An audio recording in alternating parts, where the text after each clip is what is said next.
지난 주일은 새생명 축제로 선택이라는 메시지를 제가 여러분들에게 전했는데, 얼마 전부터 학계에서 강의를 하고 있습니다. 오늘은 학계에서 세 번째로 너희 자신의 행위를 살필지니라는 제목으로 말씀을 전하겠습니다. 혹여라도 지난주만 나오셨다가 또 학계를 또 처음 접하신 분들이 계실 것 같아서 제가 지지난주에 전했던 말씀을 잠깐 드리겠습니다. 바벨론 포로에서 예루살렘으로 돌아온 백성들에게 하나님께서 원하시는 것은 궁극적으로 성전 건축이 아니었습니다. 성전 건축이 16년 동안 중단되었음에도 불구하고 하나님의 집에 대한 관심이 없고 건축에 대한 의지가 없는 것을 안타까워하시고 성전 건축을 다시 재개하심으로, 다시 시작하게 함으로 잃어버렸던 하나님에 대한 사랑, 하나님에 대한 열심, 하나님에 대한 마음을 회복시키고자 학계라는 선지자를 통해서 말씀하고 있다는 것입니다. 자, 이러한 내용을 기억하고 오늘 설교를 들어주시기를 바랍니다. 학계 1장을 읽다 보면 자주 반복되는 내용이 있습니다. 그게 5절과 7절인데 반복된다는 것은 그만큼 중요하다는 얘기를 의미합니다. 여러분들 성경 학계서 1장 5절 한번 보실까요? 성경을 가지고 계셔야 됩니다. 없는 분들은 저 뒤에 있으니까 손을 들어주시면 갖다 주시기 바랍니다. 5절 보시면 그러므로 이제 만군의 여호와가 이같이 말하노니 너희는 너희의 무엇을 살필지니라. 또 7절로 가볼까요? 만군의 여호와가 말하노니 너희는 자기의 무엇을 살필지니라. 네, 저를 보시죠.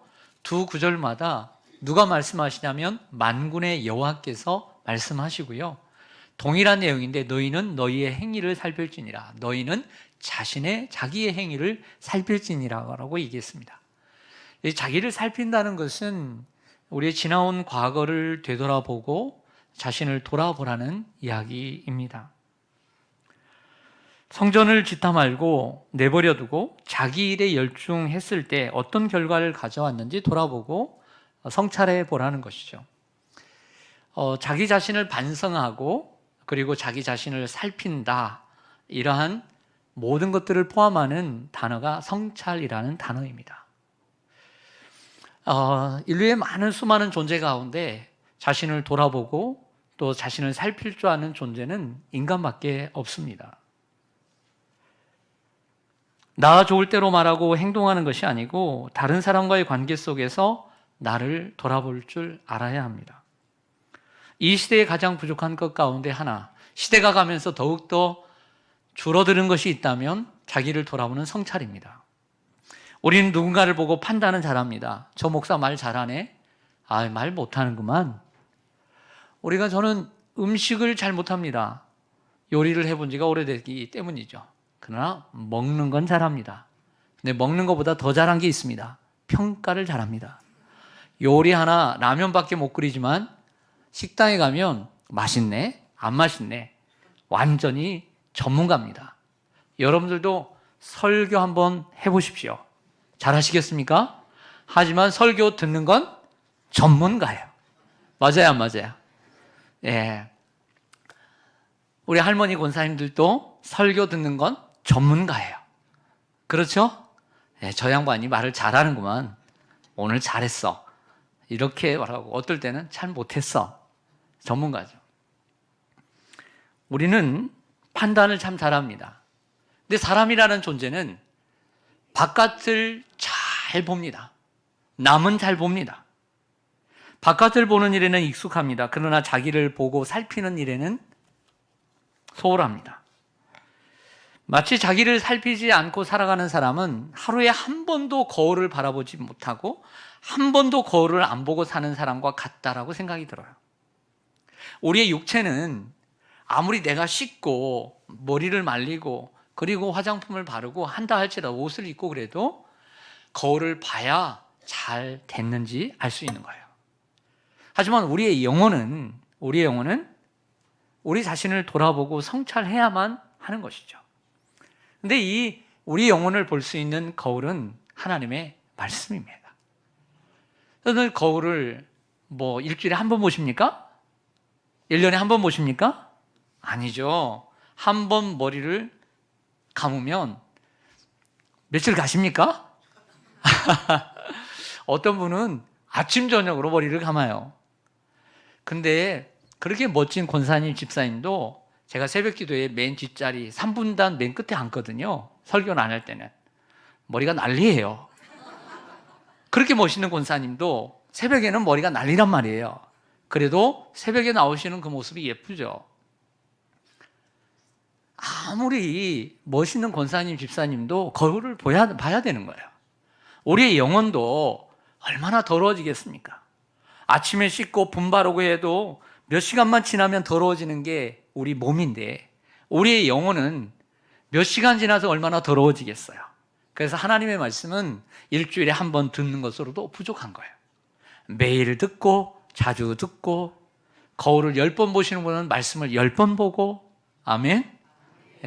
3번 거울을 보신 분들은 말씀을 3번 보고 그것도 부족해요. 말씀이라는 거울 앞에. 그래서 우리는 자주 이렇게 말씀을 듣는 거죠. 내 영혼에 찌꺼기가 많이 끼어있기 때문이에요. 다윗이 왕이 되었을 때 맨 처음 했던 게 사울왕 시대에 빼앗겼던 법궤를 찾아오는 일이었죠.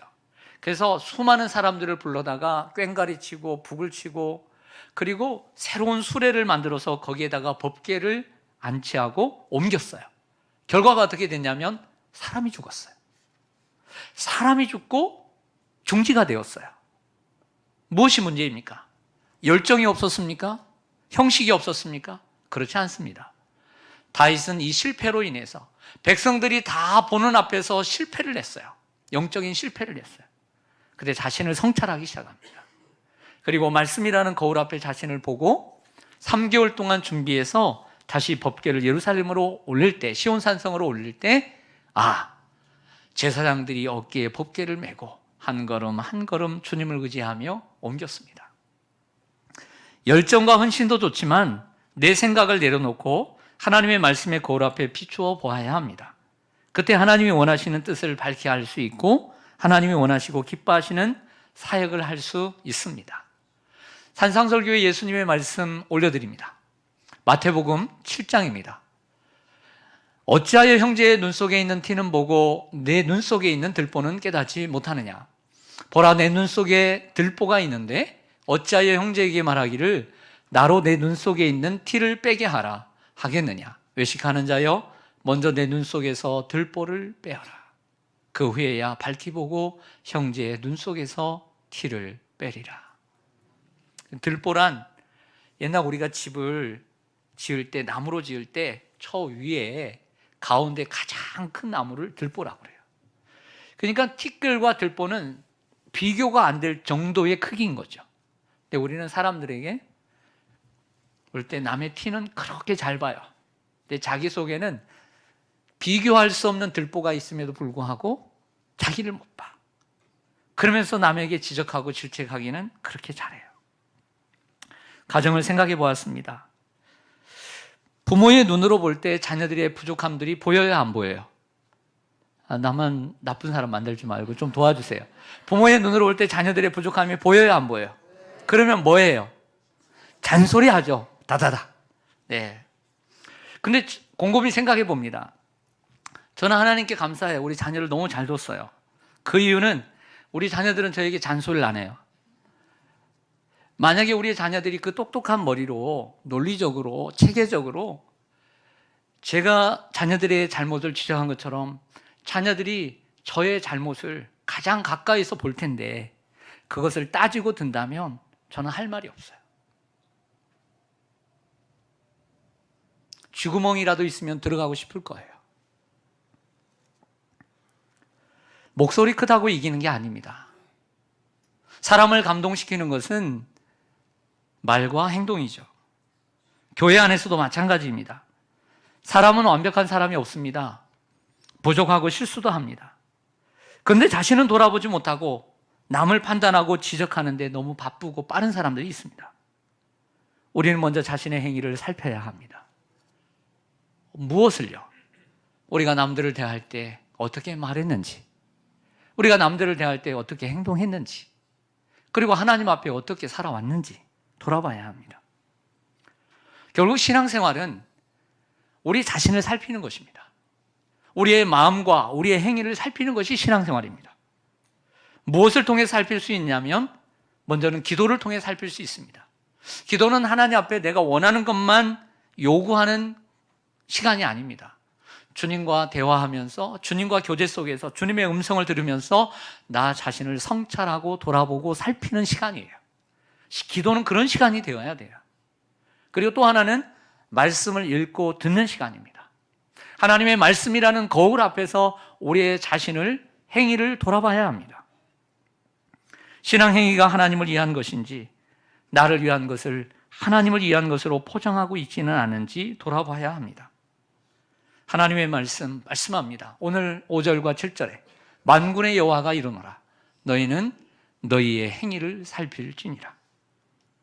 하나님 앞에서 우리가 신앙생활을 어떻게 해왔는지 돌아봅시다. 그리고 사람들과의 관계 속에서 얼마나 진실했으며 얼마나 성숙한 모습으로 말하고 행동해 왔는지 돌아봅시다. 할렐루야. 그렇다고 한다면 오늘 2번씩이나 하나님께서 학계를 통해서 이 포로에서 돌아온 이스라엘 백성들, 특별히 성전 건축을 하다가 짓다 말고 16년 동안 중단하고 있는 이 예루살렘 사람들에게 하나님께서는 무엇을 살피고 돌아보라고 말씀하는 것일까요? 첫째로 목적을 잃어버린 삶을 살피라고 말씀합니다. 따라하겠습니다. 목적을 잃어버린 삶을 살피라. 여러분들 성경 학개서 1장 7절과 8절을 보겠습니다. 구약 성경 학개서 1장 7절과 8절 보면 만군의 여호와가 말하노니 너희는 자기의 행위를 살필지니라. 너희는 산에 올라가 나무를 가져다가 성전을 건축하라. 그리하면 내가 그것으로 말미암아 기뻐하고 또 영광을 얻으리라. 여호와가 말하였느니라. 아멘. 7절에서 너희는 너희의 행위를 살필지니라 라고 말씀하시면서 곧바로 8절에 뭐라고 얘기하냐면 너희는 산에 올라가 나무를 가져다가 성전을 건축하라. 그리하면 그로 인해서 하나님이 기뻐하시고 하나님이 영광을 얻으실 것이다. 할렐루야. 눈이 번쩍 뜨이지 않아요? 하나님이 이로 인해서 기뻐하고 영광을 얻으실까라는 거야. 우리 신앙생활의 목적이 여기 있는데 하나님이 우리가 어떻게 하고 무엇을 하면 하나님이 기뻐하시고 영광을 얻으실 것인가? 눈이 번쩍 뜨이지 않습니까? 하나님이 기뻐하시고 하나님이 이를 인해서 영광을 얻으리라. 와, 놀라운 말씀이죠. 그냥 지나칠 수 없는 말씀입니다. 무엇을 살피라는 것입니까? 지난 16년 동안 성전 건축을 중단하고 지냈던 날들을 돌아보라는 것입니다. 다시 얘기해 목적을 잃어버린 삶을 살피라는 것이죠.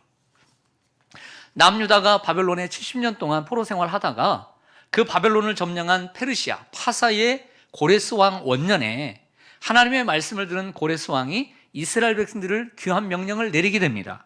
그래서 수룹바벨과 5만 명의 사람들이 돌아와 오게 되는데 그 고레스 왕이 그들을 돌려보내면서 하는 말씀을 에스라 1장 2절에서 4절 말씀 보시죠. 한번 눈으로 따라와 보세요. 바사왕 고레스는 말하노니 하늘의 하나님 여호와께서 세상 모든 나라를 내게 주셨고 나에게 명령하사 유다 예루살렘에 무엇을 건축하라 하셨나니 이스라엘의 하나님은 참 신이시라. 너희 중에 그의 백성된 자는 다 유다 예루살렘으로 올라가서 이스라엘의 하나님 여호와의 무엇을 건축하라. 그는 예루살렘에 계신 하나님이시라. 그 남아있는 백성이 어느 곳에 머물러 살든지 그곳 사람들이 마땅히 은과 금과 그 밖의 물건과 짐승으로 도와주고 그 외에도 예루살렘에 세울 하나님의 무엇을 위하여 성전을 위하여 예물을 기쁘게 드릴지니라 하였더라. 아멘. 16년 전에 바벨론 포로에서 돌아올 때 하나님께서 고레스에게 또 고레스가 이스라엘 백성들에게 말씀했던 것은 오직 하나였습니다. 너희는 예루살렘으로 돌아가서 예루살렘을 건축하라. 이것은 하나님의 말씀이고 그들이 받은 사명입니다. 이것을 가리켜 목적이라는 단어로 제가 바꿨을 뿐입니다. 그들은 목적을 가지고 이곳에 왔습니다. 그들은 목적을 가지고 포로 귀환했습니다. 그의 첫 번째 목적은 성전 건축이었습니다.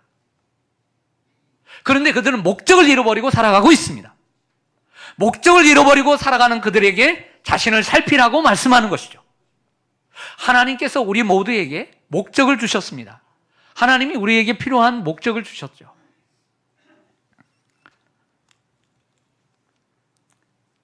에베소서 2장 10절 말씀을 한번 화면을 통해서 보시면요, 우리는 그가 만드신 바라.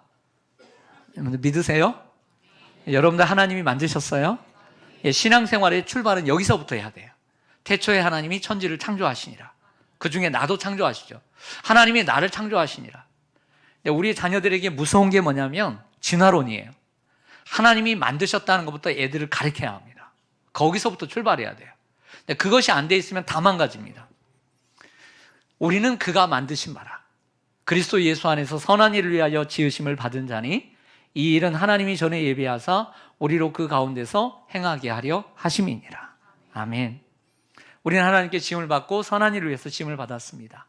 그럼 모든 것은 목적이 있어서 만들어진 것이죠. 하물며 만물의 영장인 우리 사람이 목적 없이 지어진 사람이 한 사람도 없는 것이죠. 자, 우리 안에 이 교회 건물 안에 있는 것을 한번 이렇게 보시죠. 네, 에어컨도 보시고 마이크도 보시고 신디 의자, 여러분들 앉아 있는 의자, 한번 이 꽃 한번 보시죠. 여기 컵도 있습니다. 여기 수건도 있습니다.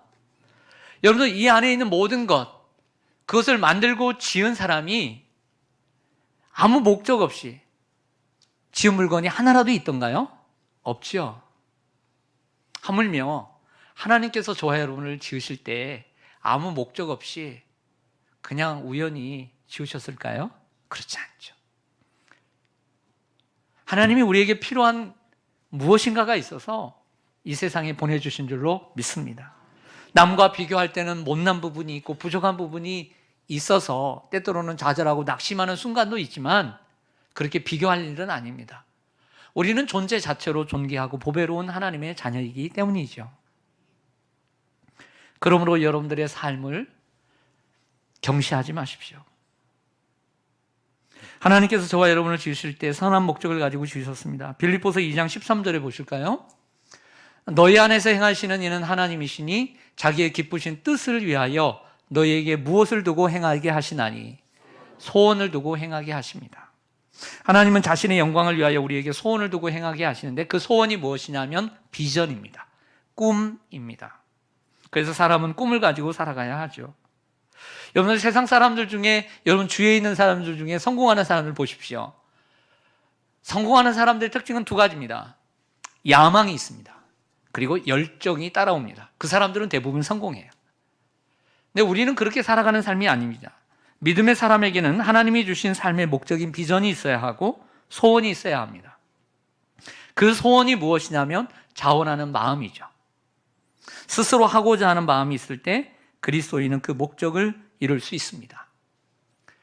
우리가 주님을 믿고 따라오는 순간부터 정말 하나님이 내 신앙생활 가운데 하나님이 언제 기뻐하셨느냐를 생각해 보면 하나님이 내 마음에 두신 그 소원, 자원하는 심령으로 물불을 가리지 않고 항상 기쁜 마음으로 주님을 섬길 때, 그리고 이 작은 나를 통하여 하나님이 내 안에 있는 능력보다 더 크게 사용하시는 것을 볼 때에 하나님의 영광이 나타나는 것을 봤습니다.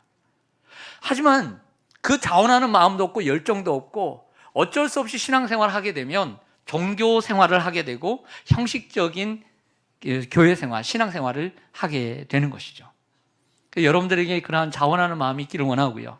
시편 기자의 기도처럼 하나님, 내가 밋밋합니다. 내가 미지근합니다. 하나님, 내가 너무 형식적이 되는 것 같습니다. 하나님, 나에게 자원하는 심령을 주시옵소서. 그래서 열심히 주님을 섬길 수 있게 해주세요. 그래야 하나님이 기뻐하시고 영광을 받으십니다. 저는 목회자입니다. 그리고 동시에 설교자입니다. 제가 부름받은 이유는 목회와 설교입니다. 목회는 목자로서 양떼들을 먹이고 그리고 보호하고 인도하고 책임지는 것입니다.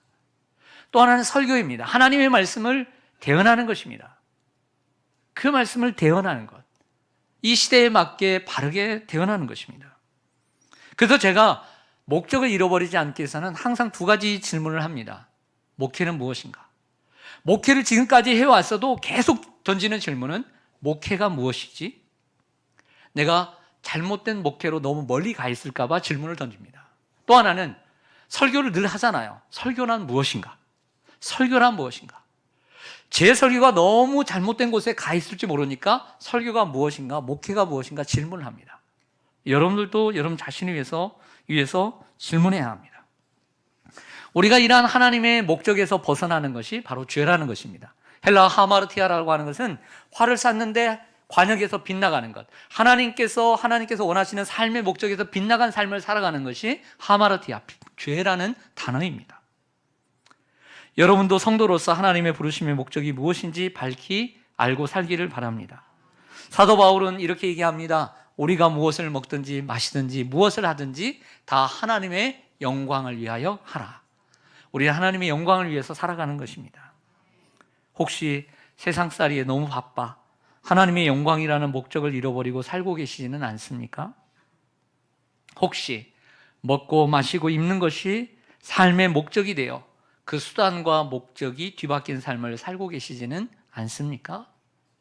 그렇다면 오늘 말씀을 귀담아 들어야 합니다. 너희는 너희의 행위를 살필지니라. 학개는 하나님의 말씀을 받아서 이렇게 얘기합니다. 산에 올라가서 나무를 가져다가 성전을 건축하라. 세 개의 명사와 세 개의 동사입니다. 산, 나무, 성전, 올라가라, 가져오라, 건축하라. 이것은 학개의 중심 구절입니다. 여러분들이 먼저 이 본문을 읽어오셨다면 이런 질문을 던지셨을 것입니다. 아, 여기에 산은 어떤 산을 얘기하지? 여기에 나무는 어떤 좋은 나무를 얘기하는 거야? 이런 질문을 던지셨다면 여러분들은 참 훌륭한 겁니다. 우리 성경에는 그저 산에 올라가서라고 되어 있지만 히브리어 본문에는 산 앞에 정관사가 있습니다. 그러니까 학계도 알고 백성들도 알고 있는 하나의 산을 얘기합니다. 하지만 나무에서는 정관사가 없습니다. 백향목을 얘기하는 것이 아니라 어느 나무나 상관없는 것입니다. 성전이라고 번역된 집이라는 단어도 정관사가 있어서 하나의 집을 얘기합니다. 자, 해석하면 이렇습니다. 우리 앞에 보이는 저 산에 올라가서 아무 나무라도 가져와 하나님을 예배하는 그 성전을 세우라. 그것으로 인해 하나님이 기뻐하시고 영광을 받으실 것이다 라고 할 수 있습니다. 사실 예루살렘 사람들이 성전 건축을 중단하고 16년 동안 성전을 다시 건축을 재개하지 못한 이유 가운데 하나는 백향목이라는 나무가 없다라고 생각했기 때문이에요. 솔로몬은 백향목으로 자기의 집뿐만 아니라 성전을 지었고 그 좋은 백향목에다가 금과 은과 놋을 입혀서 성전을 지었거든요. 레바논에서 백향목을 가져와야 하는데 사마리아 사람들의 고발로 인해 페르시아 왕이 중단 명령을 내렸기 때문입니다. 그러나 하나님은 그 백향목을 원하시지 않았다는 얘기예요. 백향목이 아니라 어떤 나무라도 원하셨던 것이죠. 성전의 가치는 건축 자재에 있는 것이 아닙니다. 성전의 의미는 하나님을 참으로 예배하는 데에 있습니다. 큰 교회 성도들은 자기가 이름 있는 교회, 자기가 큰 교회에 다닌다고 목에 힘을 줍니다. 어깨를 탁 펴죠.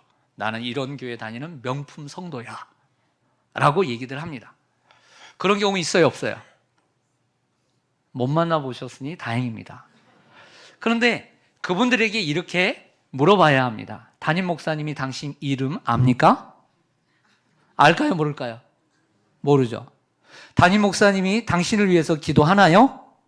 해요, 안 해요? 안 하죠.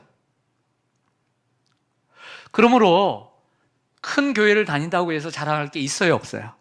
더 없는 거죠. 부끄러운 거죠. 겸손해야죠. 성전의 의미는 하나님을 참으로 예배하는 데 있습니다. 여러분, 저와 여러분이 어릴 때 처음부터 큰 교회를 다녔습니까? 시골 교회 저는 다녔습니다. 제가 중고등부 시절에 교회를 다녔던 이야기를 해드리겠습니다. 성탄절이 다가오는 11월 말 그리고 12월 초였던 것 같아요. 하나님께서 저에게 그의 감동을 주셨습니다. 그래서 집에 있는 리어카를 끌고 저희 동네에서 가장 깊은 산골짜기로 여기를 지나 가는구를 지나 샛구를 지나 그리고 산적구를 지나 적굴로 그 깊은 곳까지, 평소에는 가기도 싫은 그 먼 산지기가 살고 있는 그 집까지 갔습니다. 그리고 올라갈 수 있는 곳까지 올라가서 리어카를 주차시켰습니다. 그리고 리어카에 있는 톱과 그리고 낫을 가지고 산에 올라갑니다. 제가 그때 느꼈던 건요, 이 구상나무와 같은 크리스마스 트리를 제가 설치하고 싶어서, 장식하고 싶어서 갔거든요. 근데 그때 제가 느낀 건 뭐냐면, 10대 손이 느낀 것은 얕은 산에는 좋은 나무가 없다는 거예요. 얕은 산에는 좋은 나무를 구할 수가 없어요. 그래서 좀 더 올라가고 좀 더 깊이 올라갈수록 아름다운 트리나무와 같은 좋은 나무를, 반듯한 나무를 발견할 수 있었다는 것을 10대에 생각을 해냈어요. 엄마 아빠와 함께 산에 가서 나무도 많이 했지만 그런 생각을 더더욱 해보았습니다. 그 나무만 치면 혹이라도 말라 비틀어질까 봐 뿌리까지 다 캐와가지고 그 어린애가 그 리아카를 끌고 교회 와서 화분에 담고 그리고 세웠어요. 지금 생각해보면 질서를 무너뜨린 거예요. 목사님한테 물어보지도 않았어요. 근데 한마디도 안 하시는 거예요. 너무 감사해요. 요즘 같은 우리 성도님들이 막 갖다 놓으면 뭐라고 제가 할 수 있어요. 예. 마음의 감동이 있으니까. 예. 근데 참 감사하죠. 아무 말도 안 하시더라고요. 그래서 나름대로 장식을 했습니다. 지금 생각해 봅니다. 저 상점에서, 백화점에서 파는 그런 크리스마스 트리에 비해서는 보잘것도 없고 예쁘지도 않아요. 그러나 확신이 있습니다. 그 어린애가 산에 올라가 나무를 해 가져와서 트리를 꾸며 주님의 성탄을 축하하고자 하는 그 마음을 하나님은 그 순간 기억하셨어요. 저는 어릴 때 그 교회가 한 걸어서 5분인데 뭣도 모르고 막 집에서 좋은 거 있으면 몰래 싸가지고 교회 옆에 사택에 몰래 들어가가지고 부끄러워가지고 그 마루가 있거든요. 마루에다가 갖다 놓고 오고 갖다 놓고 오고 갖다 놓고 오고 그랬어요. 그리고 이렇게 마룻바닥에서 장작을 뗄 때도 있고 뭐 톱밥을 뗄 때도 있고 그랬던 것 같아요. 조개탄을 뗄 때도 있었어요. 근데 한 번은 이 장작을 뗄 때였는데 1년에 한 번씩 이렇게 장작을 이렇게 하기도 하지만 제가 이렇게 생각해 보니까 우리 집사람이 오늘 일부 예배 끝나고 가면서 그러더라고요. 혹이라도 장작은 안 갖다 줬어? 그러는 거야. 그래서 생각해 보니까 제가 또 아버지 몰래 그것도 아버지가 해놓은 거 지게에다 져가지고 많이 날랐어요. 하나님은 기억하신 것 같아요. 너무 감사하죠. 이스라엘 백성들은 백향목만을 생각했습니다. 그래서 하나님께서 질책하실 것이죠. 백향목을 생각하지 말고 저 눈에 보이는 산에 올라가 아무 나무라도 가져와 하나님을 예배하는 성전을 건축하라고 말씀하고 있는 거예요. 형편이 안 된다고 변명하지 말아야 합니다. 능력이 안 된다고 핑계하지 말아야 합니다. 지금은 때가 아니라고 변명하지 말아야 합니다. 내가 드릴 것이 너무 적다고 주춤하지 말아야 합니다. 할 수 있는 것부터 해야 합니다. 그것을 하나님께서 원하시는 것이죠. 여러분들에게 단도직입적으로 묻겠습니다. 얼마나 많아야 하나님 앞에 드리겠습니까? 얼마나 많이 드려야 하나님이 기뻐하실까요? 그건 아니잖아요. 언제 드려야 하나님이 기뻐하실까요? 그건 아니잖아요. 예수님은 작은 보리떡 5개와 물고기 2마리를 기쁘게 받으시고 장정 5,000명을 먹이고 12강주를 남겼습니다. 목적을 잃어버리면 많아도 하지 못하고 변명만 늘어놓는 거예요. 하지만 목적이 확실하면 작은 것도 얼마든지 드릴 수 있고 절대로 내일로 미루지 않습니다. 하나님께서 그들에게 요구하시는 것은 백향목과 금은보화가 아니었습니다. 잃어버린 하나님에 대한 열정, 교회에 대한 사랑, 눈앞에 보이는 산에 달려가 나무를 해오는 순종이었습니다. 한 가지만 간단하게 더 살펴보겠습니다. 무엇을 돌아보고 살피라는 말씀일까요? 두 번째로 잘못된 우선순위의 삶을 살피라는 것입니다. 여러분 성경 학개서 1장 9절을 좀 보시겠습니다.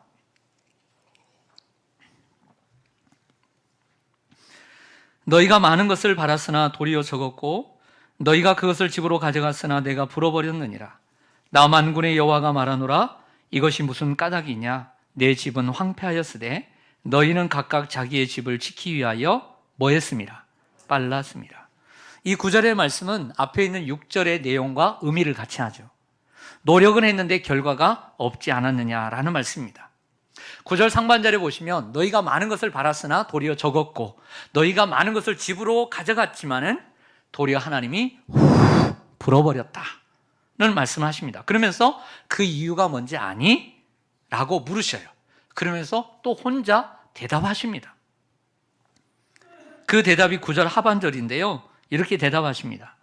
내 집은 황폐하였는데 너희는 각각 자기의 집을 지키기 위해 빨랐기 때문이다.